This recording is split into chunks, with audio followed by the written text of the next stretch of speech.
The first time you see an email from Google in your inbox, it can be really exciting. Oh my goodness, a real Google employee is emailing me? Of course I want to take a call with them. Well, as you soon find out, this may or may not actually be a Google employee. They may or may not know what they're talking about, and chances are that conversation will not be helpful for you, your Google Ads campaigns, or your business. Why is that? What is the job of a Google rep, really? I recently spoke with Aaron Young, the creator of Define Digital Academy and the founder of the largest Google Ads only channel on YouTube. Aaron has nearly 100,000 YouTube subscribers, so when he asked if he could interview me on his channel, of course I said yes. We spoke in depth about the different support levels that Google offers advertisers like you, how to identify the expertise of your Google rep, and my strategies and recommendations for getting the most out of your interactions with Googlers, since I used to be one.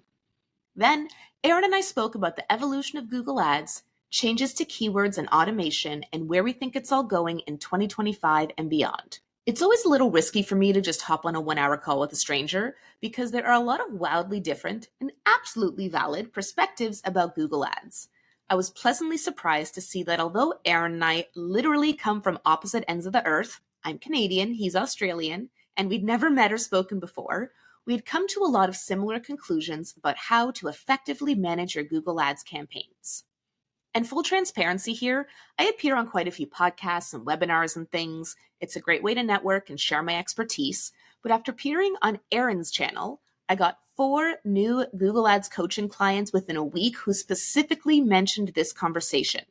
And 2 of those turned into longer-term retainers. So thank you, Aaron. And I will take that as a sign that this was a really valuable conversation, which means I had to ask permission to share it with you here, my Inside Google Ads podcast listeners. I'm your host, Jyll Saskin Gales. I spent 6 years working for big brands at Google, and now I work for you. This is Inside Google Ads, special episode 48, Are Google Reps Helpful? Featuring Aaron Young. Let's have a listen.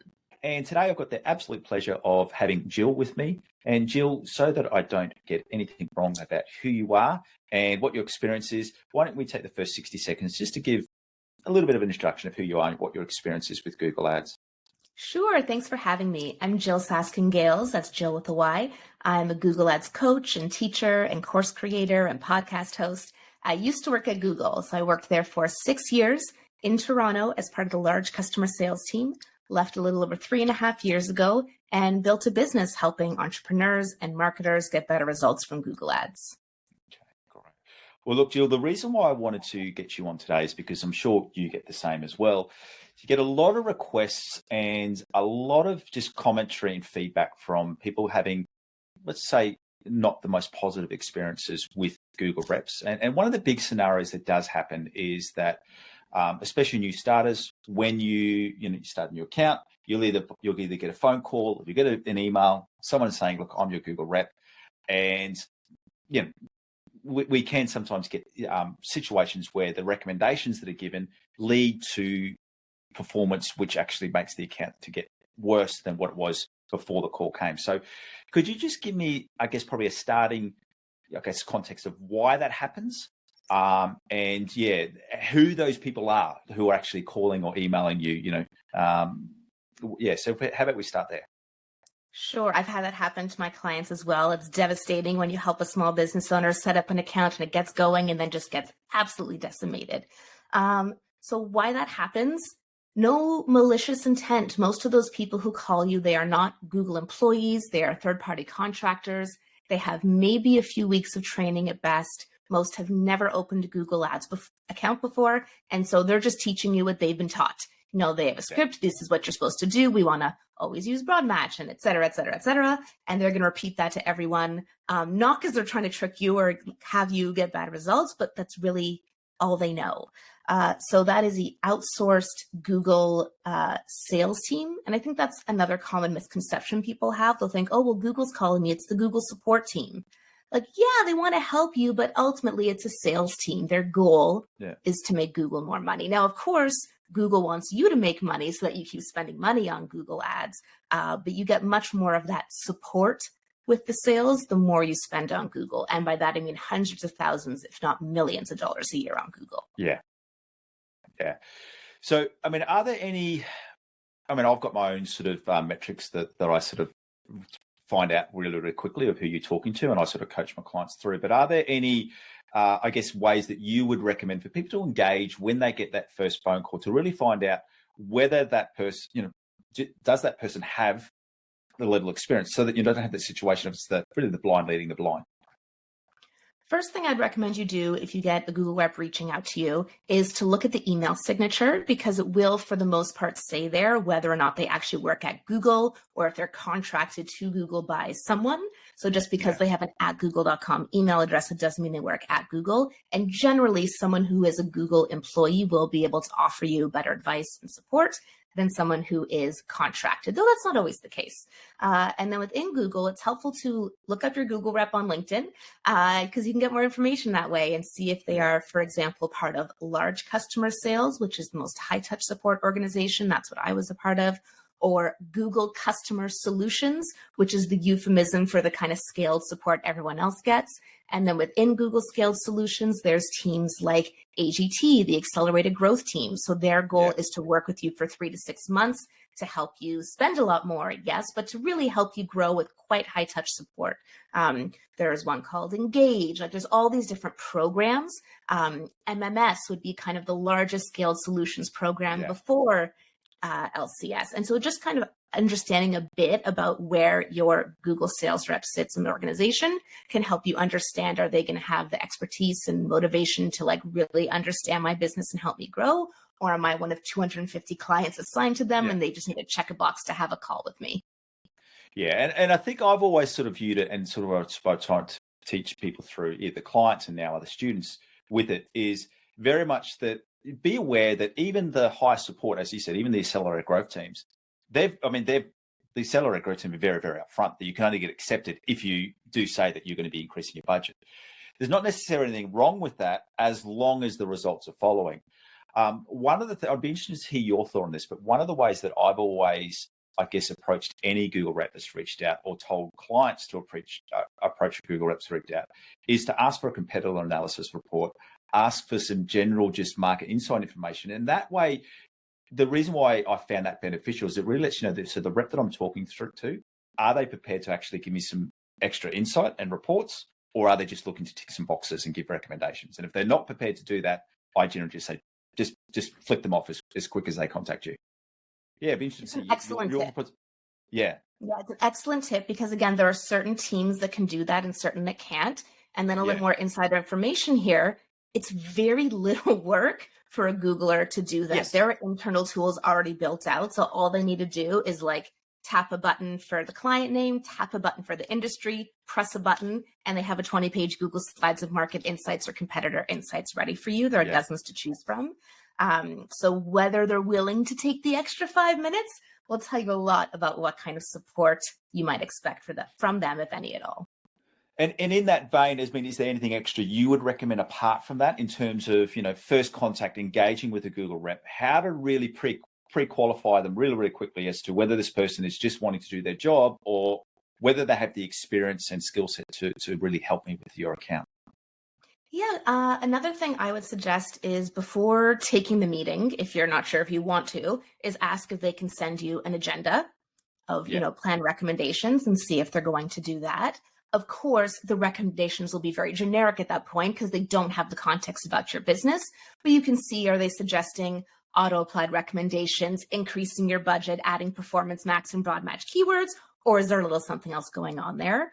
The flip side to that, I'll say, is if you do want to hop on the call with them, tell them a lot of information about your business. Tell them what you want to achieve. Is there a CPA or ROAS goal? Is there a new format you want to test? What hasn't worked before?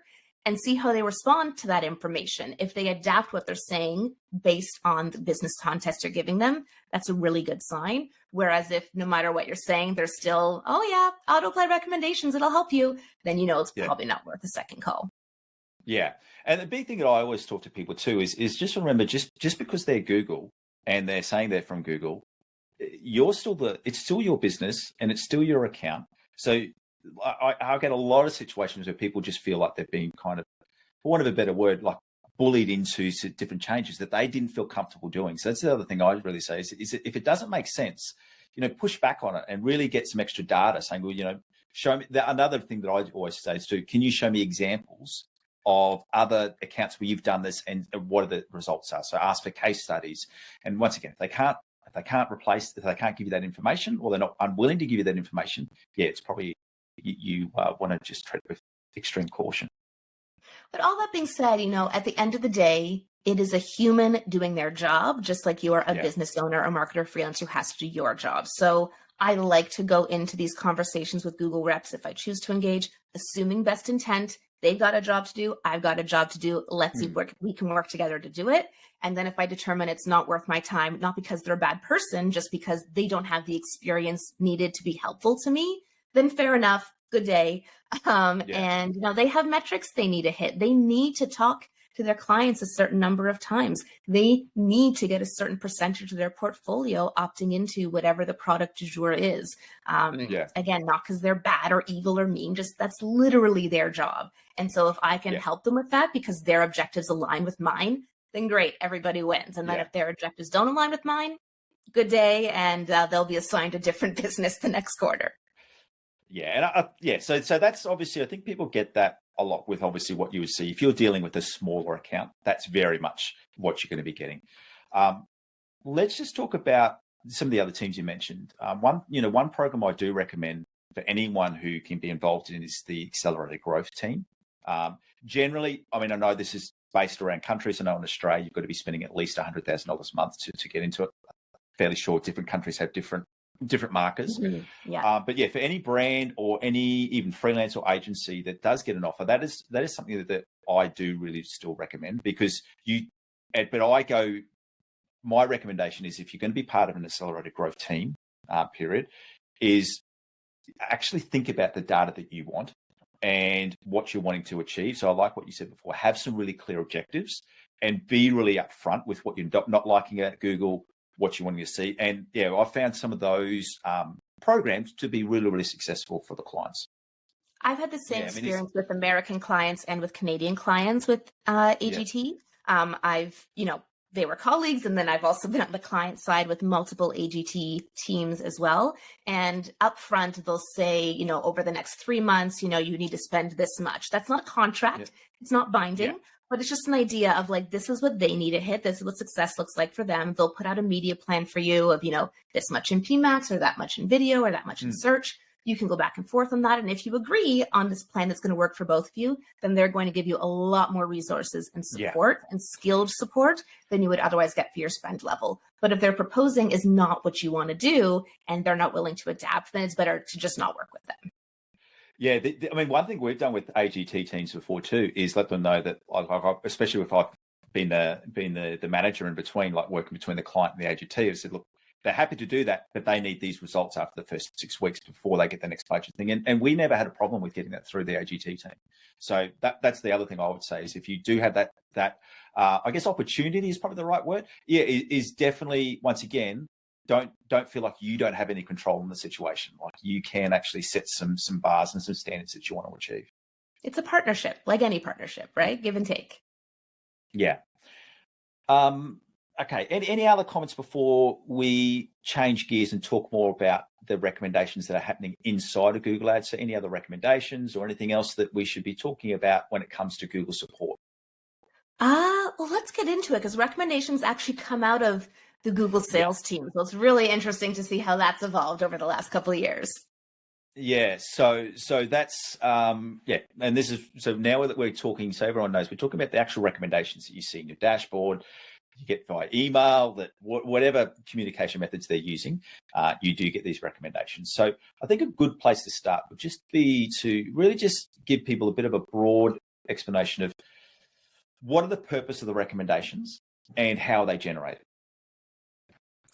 The purpose of the recommendations is to help you get good results. I know it doesn't seem that way, but from Google's perspective, the objective is to help you get good results. And the recommendations are a set of kind of 40 to 50 suggestions for things you can do in your account. And there's a bank of these recommendations, and Google will look at your account and pick which ones apply to you, not because it meets your business objective, But for example, if you're not running a Performance Max campaign, they won't tell you to add more assets to an asset group. They would tell you to launch a Performance Max campaign. From the user perspective, recommendations are often seemingly irrelevant or just trying to get you to spend more money. But the key is that recommendations are all based around this idea of optimization score, which trips a lot of people up. So the more that you review your recommendations, the higher your optimization score will be. So you may get a recommendation that says, upgrade all of your keywords to broad match. I'll put upgrade in quotation marks there. It's worth 10%. Whether you accept or reject that will give you the same 10% uplift. You don't need to accept them. And so I think that's a better way to think about it. Recommendations, they can be helpful. There can be some good ideas, but you can just dismiss them. And I think something else a lot of people don't realize or want to know about recommendations is that they actually started as an internal Google sales tool. So before we had recommendations in Google Ads, before there was an optimization score, there was something Google's sales teams had and still had called ROPS, recommended opportunities. And so this was a way to operationalize what the sales teams were doing to try to get consistency across teams to make sure they weren't missing out on opportunities to pitch things to you, to advertisers. And so these all started as things that Google sales reps, whether you were in large customer sales or small businesses or anything in between, you had to pitch your ROPS. Like you would not get a good performance review. You would not be considered doing a good job if you didn't pitch them. Whether the client said yes or no, different story, but you have to pitch all your ops in the first month of the quarter.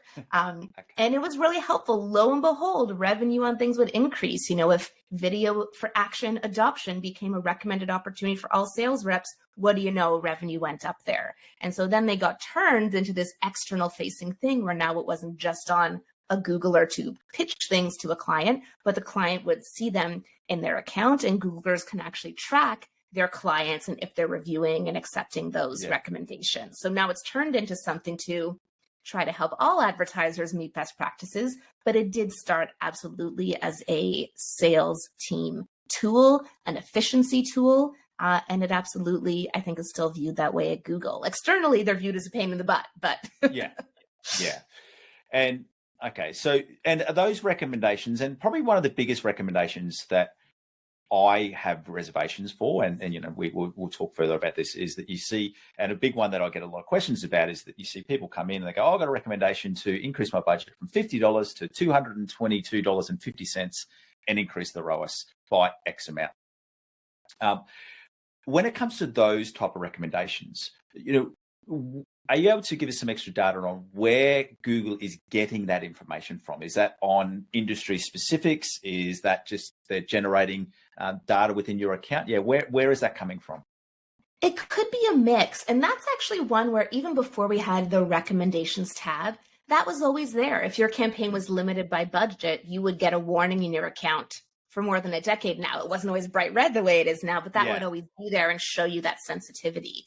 And so where that comes from, now it takes into account the data in your account and your current performance. So the way a budget recommendation would work is, at your current efficiency, meaning your current CPA or current ROAS or near it, you can increase your budget to achieve similar results without adjusting your targets if you're using a target strategy. And then there are also recommendations that will tell you there's about to be an increase in demand for your keywords. So you want to increase your budget, take advantage of that. I think we'll all see that happening in e-commerce with the holiday season coming up. Rather than waiting till you're limited by budget and you're missing opportunity, Google will say you're about to be limited by budget. Same with targets. Of course, if you lower your target ROAS, you'll get more reach and potentially more revenue overall. Will it be profitable to you? Maybe, maybe not, but that's a valid recommendation, in my opinion, to suggest that to you. And you can decide for yourself if that makes sense for your business. So to answer your question, it takes into account your own data in your account and market data to determine if you can achieve similar levels of efficiency by increasing your budget, because you can't always, right? There's a reach efficiency trade-off. And then more the last couple of years with recommendations specifically, it's letting you know if there will be an opportunity in the future that you don't want to miss out on, or maybe you do want to miss out on, and that is A-okay as well. Look, I'll put my I'll put my view on it here as well. Is that they're probably the recommendations that I find the most dangerous, and As a rule, I don't apply them. I also am strongly recommending that when it comes into automated auto-applied recommendations, that they're the main ones that you turn off, anything to do with bidding and get rid of. And because I did actually question when I was part of a the AGT team, when I had a client in there. And that was a big thing I questioned. Okay, the recommendation that's in the recommendations tab for this client was beyond anything else that you would do. Like, it was a massive budget increase. It was everything. And he even agreed that it wasn't beneficial for the account. So that would be the thing that I've always, I guess, probably would be one of my problems with Google, is that the recommendations that they give actually don't align with what they would even say their best practices are, in terms of, taking a budget from $50 to $400 in a day, like things like that. There's some It's true. Those are rare, though. Yeah, usually the budget recommendations won't recommend more than 3 times your current budget. Sorry, usually that's 400 was over the top, but they are, even I would say 3 times is way too much straight away. All at once. I agree. I absolutely agree. And that's what's hard, I think, with Google Ads, is it's trying to balance, your small advertisers spending their $20 a day and your advertisers spending $1 million a day, which I've also seen. And it's one product and one recommendation set that's supposed to serve all of them. Those recommendations were designed with large advertisers in mind, not with small advertisers in mind. But of course, it's the smaller advertisers who don't know what they don't know. Google says, do this, sure.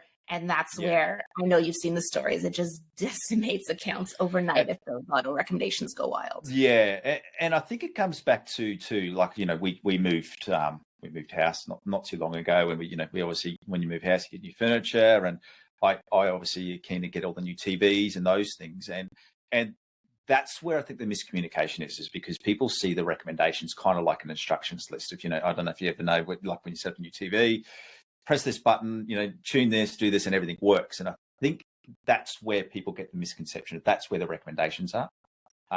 So my biggest thing is, once again, as I said, I'm a big believer in turning them off. Go through and review them. And even if you I even go, just use it as a bit of a tool, as a reminder. And then you go, does this make sense to me? Do I want to do this? And if you don't want to do it, don't feel like you have to do it. And that's probably the biggest thing where the other thing I always say too is if you're unsure about a decision, just wait.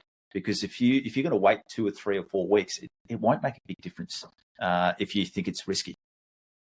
Yeah, I agree with that advice. You always want to turn autoplay recommendations off. I have heard through the grapevine that your Google sales reps will not be pitching AAR as much going forward. So let's hope that's true. Okay. And it's a good idea to review them. It's actually interesting. Optimizer recently did a study, and they looked at optimization score and does it actually impact results? And what they found was that the score itself doesn't, but the fact of reviewing them matters, that people who have a higher score tend to actually have better Google Ads results, meaning they're meeting their ROAS or CPA targets, but it didn't matter if they accepted or rejected. And I think that's right. Advice you gave Aaron to be, look at them, see if there's some good ideas in there, something you may have overlooked. If it works for your business, you can accept, you can just implement it on your own if you don't trust it, or you can reject. But just the act of doing that, of checking in your account, looking for and considering new opportunities was actually correlated with better performance. So go figure. Yeah, and I think also too, something very, very similar to that is the ad ranking, or whether it's excellent, good, bad, or poor. Ad strength, yes. Ad strength. Like I would say the same thing there too, is it probably in a brand new account, in a brand new campaign, this is me just looking at anecdotally, I would go, it's probably beneficial to have at least a good but an excellent ad in there. But I'm still a big believer in split testing. But I then know I've found that if you've got an ad that is average or bad because you've pinned in a headline or done something that Google doesn't like, but if the click-through ratio and the conversion rates are better, it actually outranks the ad rank. So that's where I kind of think that optimization score is still the same there as well. Review it, don't be held to it, but go in there. But ultimately remembering that as in anything with within Google Ads, things like click-through ratio in search or shopping campaigns, that outranks everything, because in the algorithm, that Google wants to get paid. So if you've got a high click-through ratio, it's better than any ad quality or anything that you can get in there. Absolutely. I'll say ad strength is just letting you know if you meet Google's best practices, not related to performance. Quality score, and ad rank itself, whole different thing that, Yeah. definitely matters. Although that may be a controversial statement, but yes, ad strength meant to just help you out. You can ignore it. And then optimization score meant to help you out. You can just ignore it if you need to. Let's dive a little bit deeper in there, just because we're talking about quality score and click-through ratio. I've worked off, this is for the last probably 4 years, and I've tested this heavily in different accounts. And so my methodology with this is I definitely believe in keyword quality score. But then I would say once keyword quality score gets above a 5, your click-through ratio is far more important than your quality score. Important so what to what? I mean by what I mean by that is so if we had competing ads in the same auction, and you had a quality score of 8 out of 10, and I had a quality score of 5 out of 10, but I had a click-through ratio of 15% and you had a click-through ratio of 7%, my ad would get a higher ad rank. Sure, right, because Google wants to make money. Exactly. Yeah, exactly right. So that's what. But if my quality score is a 2, I'm not even in the auction. So I'm more looking at. So I sort of more frame that around that. It's still keyword quality score. You should always be something that's important to work on, but there is diminishing returns above a 5 or 6 out of 10. So like getting a keyword quality score from 3 to 5 is going to have much more impact than getting it from a 6 to an 8 or a 7 to an 8 or something like that. Yeah, but quality score, I like to aim more for like a 6, I would say, is my kind of floor. Yeah. Because, the most important component of quality score is expected click-through rate, which is not the same thing as click-through rate, but it puts your click-through rate in context of your competitors. So, of course, that's what that looks at. Ad relevance is the one where you should always be above average, because that's when you have completely in control. Is your keyword related to your ad related to your landing page? That should be above average. And then landing page experience is the one, as Google Ads practitioners, it can be hardest to change. Like we know what goes into that. It's site speed, originality, all that stuff. But that's hard to fix. You can't fix that in your account. So that's the one where I say, if your landing page experience is below average, like not great, but we're okay. But you definitely want your ad relevance above average, which is worth 3 points, towards your quality score diagnostic tool, and then expected click-through rate at least average, if not above average. And that's the one where the constant ad copy testing is not something that people who do Google Ads are used to doing. That's more of like a social media practitioner thing, but we're having to get much better at it now because of how important that is in getting that visibility. Yeah, okay. Look, we'll finish a couple other questions, but just before we, dive into some other topics, Google Ads recommendations, is there anything else that people need to be aware of, or any best practices that you recommend when it comes to people viewing that recommendations dashboard? So we both agree that turn off the auto-applied recommendations. Yeah, anything else that you would recommend? One more thing I'd add is, remember, recommendations don't just live in the recommendations section. When you're working Google Ads, Google will constantly be recommending things to you. For example, as you type in your keywords, it will recommend you put them in broad match. Or if you uncheck the box for display network in a search campaign, it'll recommend you check that box again. And so the general tip I give is that when Google makes all these recommendations, there's always a color associated with them. The recommendation is in red, yellow, or blue. So if the recommendation's in red, that means you've got a real problem. Like your conversion tracking is broken. It will not work. But if your recommendation is in yellow or in blue, it is just a suggestion. You do not have to do what it says. And you should move forward with whatever you think is best for your business. So keep that color in mind. Okay, so that's a great recommendation. Deal with the red ones, and the other colors, use some common senses with there. Hey, Jyll, last question just before we finish. I do always like, because I've got you on this call, any emerging trends or any practices that you are changing when it comes to, I guess, setting up account structures as we move from end of 2024 into 2025? I am an automation embracer. I'm very much of the mindset of get the might of Google working for your business rather than trying to fight against it. So I feel like that's an important caveat to say up front for my advice. So things that I'm really thinking about and been experimenting a lot with is match types. I used to always recommend phrase match keywords as a starting point, kind of your Goldilocks solution. Whereas now I think phrase match is becoming more and more relevant. So it's really small budget, start exact. Large budget, start broad. That's how I'm starting to approach the keyword side of things. And then from audiences, I'm actually writing a book about audience targeting right now because there's so much that's changing in that part of Google Ads. And so I'm really keeping an eye on how a lot of the audience stacking and layering and niche audience targeting we used to be able to do in Google Ads is going away. But the automated targeting solutions just aren't always there yet, especially at smaller budgets. So I don't have a solution for that piece, but that's something that I'm really experimenting with a lot as we see combined segments and custom segments, sadly, going away. And the last, smart bidding. Smart bidding is just the best AI that exists in Google Ads, in my opinion. And I know some people are going to clutch onto manual CPC with their cold dead hands, but when used correctly, smart bidding does exactly what you tell Google to do. And I say that because, you can be using a smart bidding strategy. It can be achieving exactly what it's supposed to achieve. And yet you're not happy with the results because smart bidding can only do one thing. You have reach or you have efficiency. You can't get them at the same time. But even with that, that's the piece where it is a very, very rare situation where I will not advocate for smart bidding, especially moving into 2025. So those are kind of the three big things I'm focusing on right now with my clients and course members and what I'm thinking about going in deeper with in 2025. No, great points. I mean, I agree with you on the phrase match. I am now dubbing phrase match a poor man's broad match. Just because I was the same too. I used to love broad match modifiers and phrase match. That was my go-to. We all did. So but they're just not there anymore. They are not. So I'm only using either broad match or exact match. They're the only two keyword phrases I use.